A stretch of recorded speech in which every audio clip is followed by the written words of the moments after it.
Hey, what's up guys? Cyan here. So basically, we are in a game called Eroica. They just soft launched a couple of weeks back, probably days, I'm not too sure. But I am here to focus on the heroes that they currently have and what are my opinions with regards to said particular heroes. So they have 1 star, 2 star, 3 star characters, but for now I am focusing on our 1 star characters. So they don't have a lot of 1 stars, which is pretty good and bad at the same time. But I'll get into those details later on. For now, let's just go ahead and review each 1 star character. I'll be tackling 2 stars and 3 stars characters on the next couple of videos, but for this one, we're only hitting on 1 stars. Did I just say that? Alright, whatever. Alright, so to start things off, we have Lenn. He has a decent first skill is pretty, the basic regular attack, not much. Second skill, 120% of attack on all enemies. The more targets, the less damage. Basically, why even put AoE if you're gonna deal less damage with it? I don't know. And third skill is 190% of attack, which is pretty damn high, and it gets boosted by how many allies are present, which is 3. So let's say maybe it's a 25% boost per each ally, and that's a pretty hefty damage right there. Would I recommend building him? Not really. I mean, yeah, the ultimate hits really hard, but hey, if you like the character, how he looks, sure, go ahead. Personally, I would not build him. Up next is Sumi. Sumi is a discount Orslaha. Basically, Orslaha's second skill is AoE. Sumi's is only 1 target, and it applies bleed for 75 chance. Do take note that it's with the second skill, it could stack twice. So in one hit, you could get 2 bleed stacks, and then on your next cast of this thing, you're just gonna get one bleed stack. So keep that in mind. Her basic attack also could apply bleed, and her ultimate damage is based on the number of bleeds are how many bleed status are on the target. If you got 4 bleeds, I'm not sure of the numbers here about how much boost it provides, but this could easily scale to 100% more damage, because that is what happens with my Orslaha with the shock stacks on the target. I am not sure on Sumi. I have not used her. I would not use her until probably later on. She is on low priority for me, mostly because she is single target, and that does not really help me in clearing the story. Up next is Marion, one of the few available heroes in healers in the game. I'm sorry. Her regular attacks deals a substantial amount of damage, and it heals the lowest HP ally for 5% of max HP. Do take note that this 5% max HP is based off Marion and not the healed unit. So the higher her HP, the higher this thing heals. Second skill is pretty much lackluster, pretty much deals absolutely no damage, but it does lower the target's attack by 60%, which is pretty okay. Not really, with a cooldown of 4 seconds, it's not really that good for my own. I mean, she's a support, I get it, but still, that's way too low. Now, we do have her ult, a AoE heal based off of her max HP, which is pretty good. So just pump HP on her and you're good to go. If you like her model, if you like her character, and her shards are pretty easy to come by because you could just do the story quest, go for her. I wouldn't. I myself will probably not raise her, because her kit for me is just lackluster. But if you like her, go for it.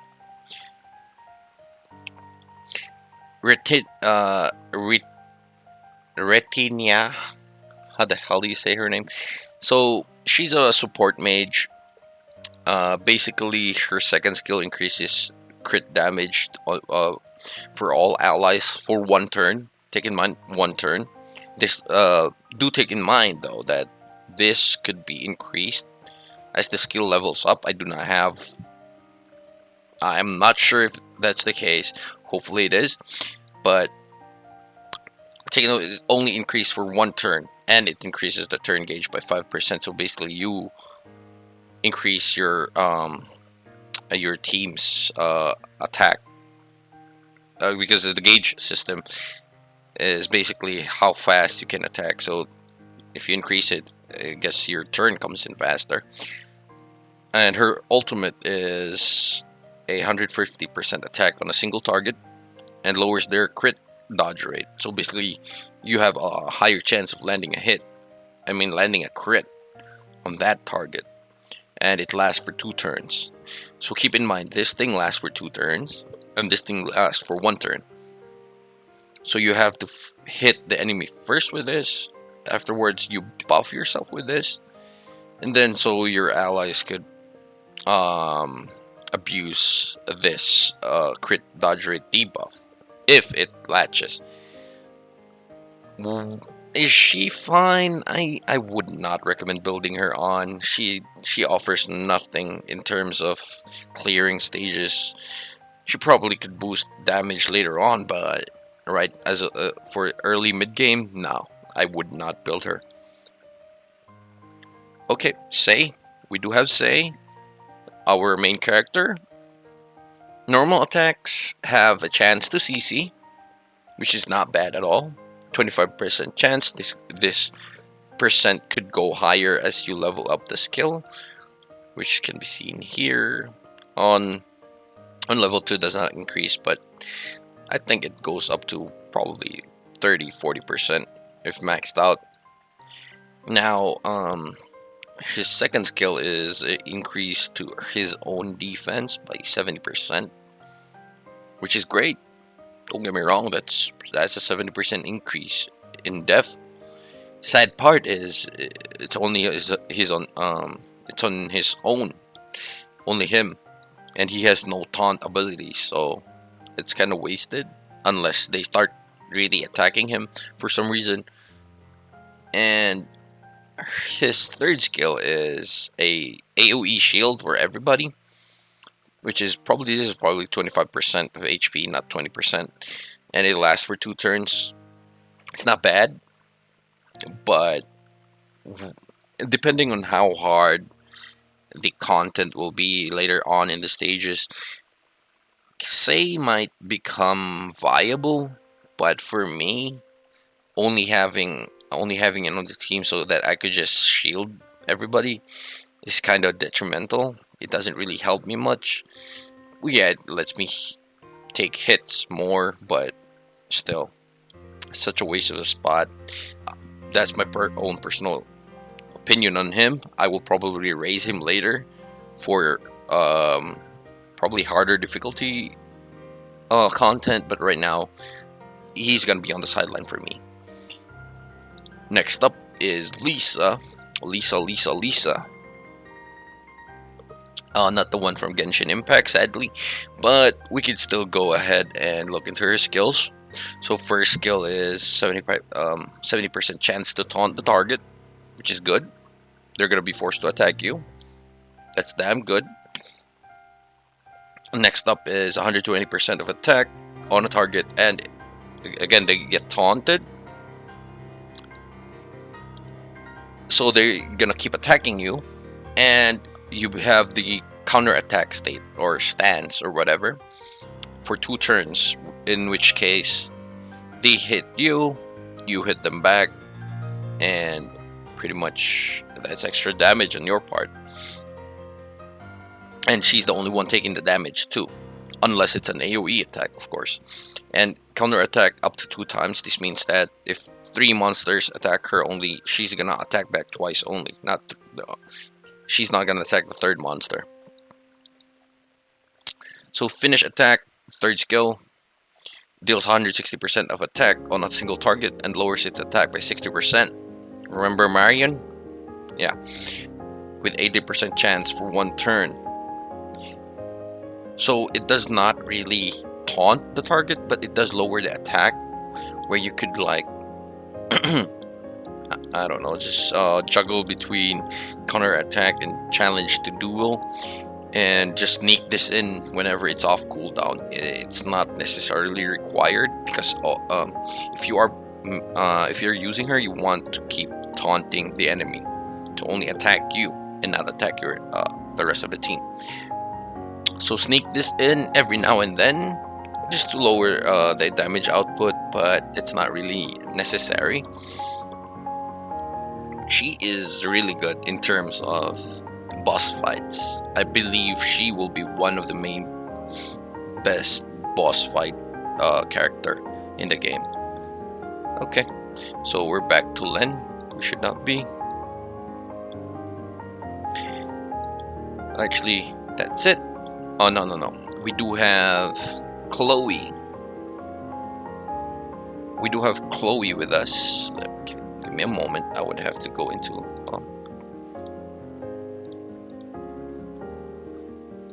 I have to go to 2 stars for that, because originally they're 1 star. Luna as well. I had to discuss Luna. Muto as well. Muto, or whatever. And Chloe. Here you are. Chloe. Yeah. Probably one of the best units in the game, for on my own personal opinion, of course. Again, everything is just speculative. On paper, they look nice. I'm not sure how good they could be on application, but yeah. So first skill is a chance to trigger a pincer attack with a 40% chance, wherein you attack one target, another ally attacks that same target with you. Second skill is 100% of attack on a single target. That's pretty meh, but do take note that it doubles that damage if target is being provoked, meaning being taunted. So yeah, I'm looking over at Lisa now. And suddenly she deals 200% of attack on a target. 200% attack. So that's insane. Now, her third skill is it deals 180% of attack on a target. Not that bad. Get this though, it doubles that damage if a target is being provoked. Lisa, I'm still staring at you. And it increases your attack by 60% for one turn. So if you hit this once and then cooldown, yeah, no, cooldown's 4, but if you have the MP for it, if you hit this twice on a taunted target, yeah, that's gonna hurt a lot. So she is definitely one of the best, if not the best, character to pair with Lisa in terms of. Though keep in mind that this is only on a single target basis, but still, that damage is no joke. So they could easily shred through bosses. So I will definitely upgrade Chloe. I will definitely upgrade Lisa. But I'm gonna focus on my other characters, because my goal for right now is to clear as much of the story as possible. So these will be my secondary priorities. So she's definitely really good. And the last one, oh no, I do have to discuss Luna, our main protagonist, a female main protagonist. So Luna.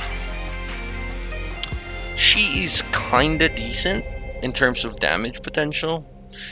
She increases her crit rate by 60% with a 100% chance for 2 turns. It could last longer, depending, because the 2 here is orange, signifying that it could change. I'm not sure for how many turns, but yeah. Is it good? Kinda, because it basically makes you critically hit a lot more. And her third skill scales with if you hit a target with a crit, that damage gets boosted by 20%. So it's not that bad. She's not bad, but again, she is single target. Might be good for um. She might be good if you pair her with Retinya,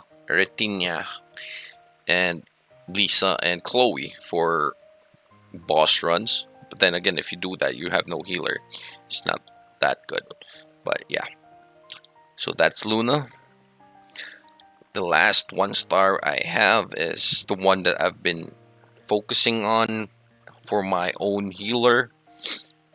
So her normal attack is pretty meh. Nothing much to say about. Just your regular attack. Her second skill is one cleanses. It pretty much removes all debuffs. Well, not all. It removes one debuff.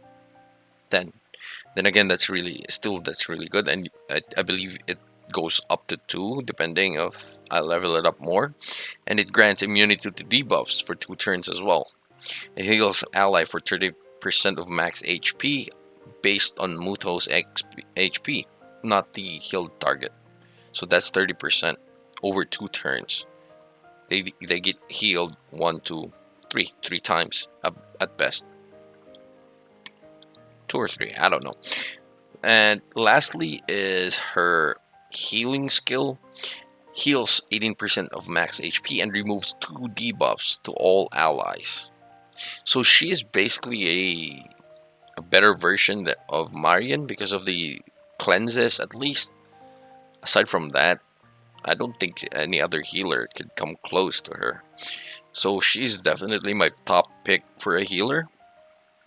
And yeah, I've been saving up some. So yes, as you can see here, from level 2 to level 3, removes 2 debuffs now. Definitely good. Definitely good. If you are gonna get a healer, I highly suggest her. Alright, so that's it. I do have talk a lot already, and I want to focus on the 2 star and 3 stars next time. So thank you so much for tuning in, and hope to see you guys around. Peace.